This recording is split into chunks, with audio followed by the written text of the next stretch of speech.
what I want to talk about is the way that bikes are getting so complicated these days and so involved, and I've got a few comments I want to make on it really. Now at the moment I'm on this Honda CB500X, absolutely fantastic bike on so many levels, you know, whether it is to ride the bike or whether, you know, and just how it suits everybody, large riders, small riders, easy to ride, and hardly any electronics. We got all the things that we need, such as the ABS, the Bosch fuel injection, I think it's Bosch anyway, and let me in, mate. Gracias.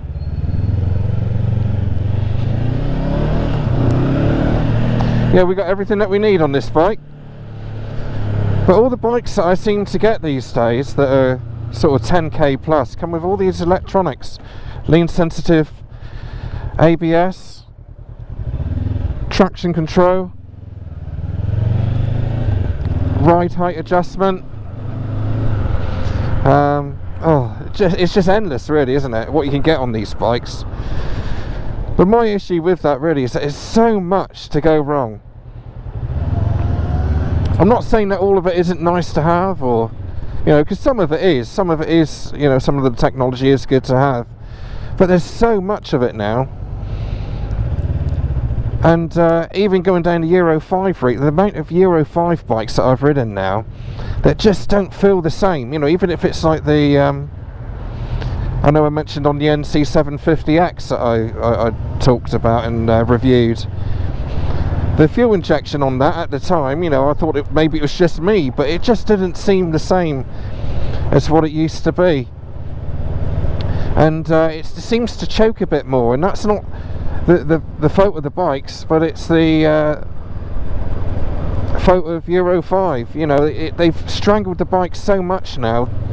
I'm always going to bang the drum to people that, you know, you know, new bikes are good, and they are still good, so don't get me wrong there, but they're just going to be more troublesome over the period of the life, like such as that Yamaha in front there. I mean, he's still going since, what's that, B-Reg? What's that going to be, 1985? Something like that? I don't know, could be wrong, whatever. But you know what I mean, you know, will we see bikes that are over 30 years old still running like it was yesterday in 30 years time?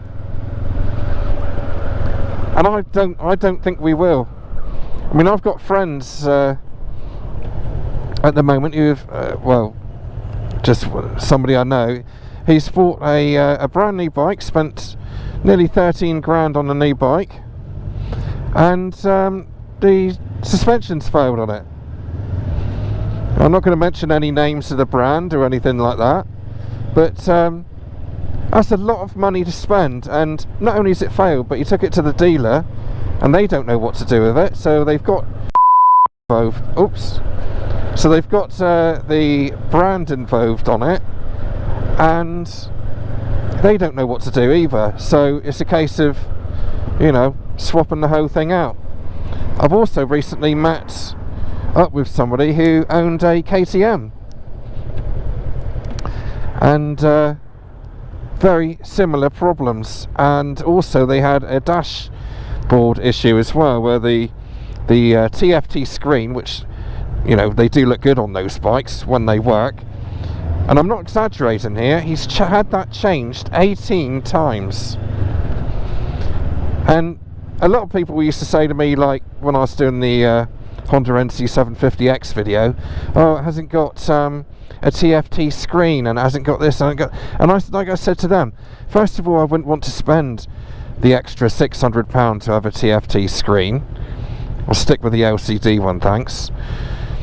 And secondly, it's less to go wrong, you know, and that's where manufacturers, I think, are getting it wrong these days. I think they're running before they can walk. And how many bikes are you aware of where the Generation 1 comes out of a new bike and it's nothing but problems, you know, riddled with electrical faults or you know, mechanical problems, You know, even the BMW, some of them have had to have the engines rebuilt. That's just crazy. I just don't understand why they launched the bikes. You know, even though they allegedly they put, you know, thousands of miles on these bikes before they go out for sale, and yet this is still happening. You would have thought it'd be in their interest to get it nailed down first and then sort out these issues.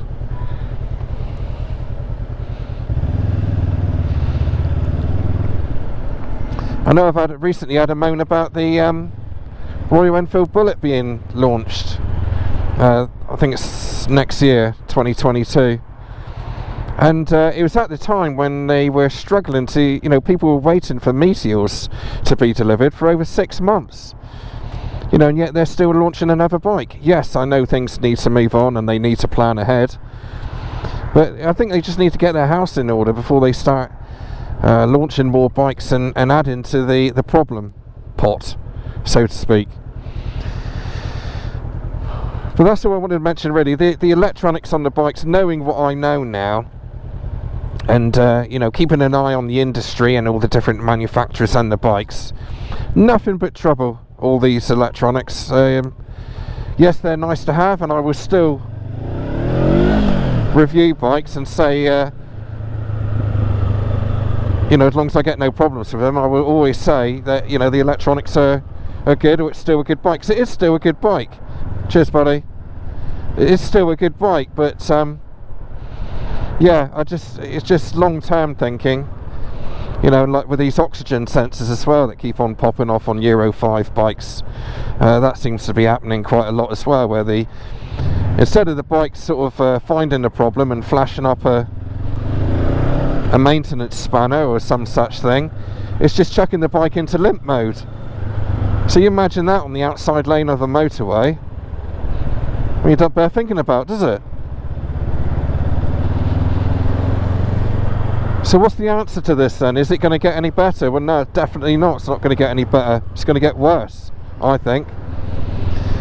Now, one thing which is my own personal opinion, which I know people will probably disagree with, is I think that electric bikes will take a lot of these issues out of play, because we won't have the oxygen sensors and the things that are knocking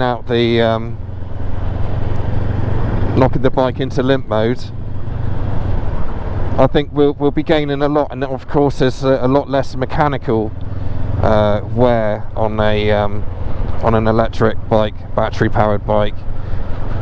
But that being said, you know, obviously it might have, you know, it might open the door for knee problems, but in that respect I think electric is going to be a good way forward to avoid those problems. But till then, we've got another 10 years or so of manufacturers adding more and more electronics all the time, and we're going to have to pay for it and put up with it.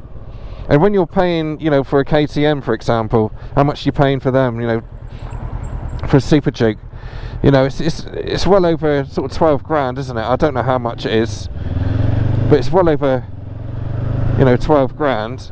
And if you're going to get problems like that with it, then forget it.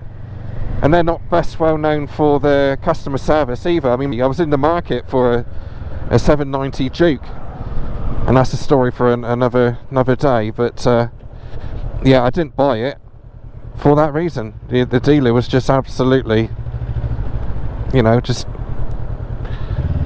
felt like they just didn't give a hoot. So that's when I bought my CB300R. But all that being said, the Hondas that I've ridden, they are the ones that seem to have the electronic side of things sussed. I've never ever had any issues with a Honda, and again, that's one of the things I really like about this Honda CB500X, is that it is so simple. Simple to maintain, simple to run, bulletproof engine. Overall the bike is, you know, it's faultless really. It really is a good bike, and it's time served, you know.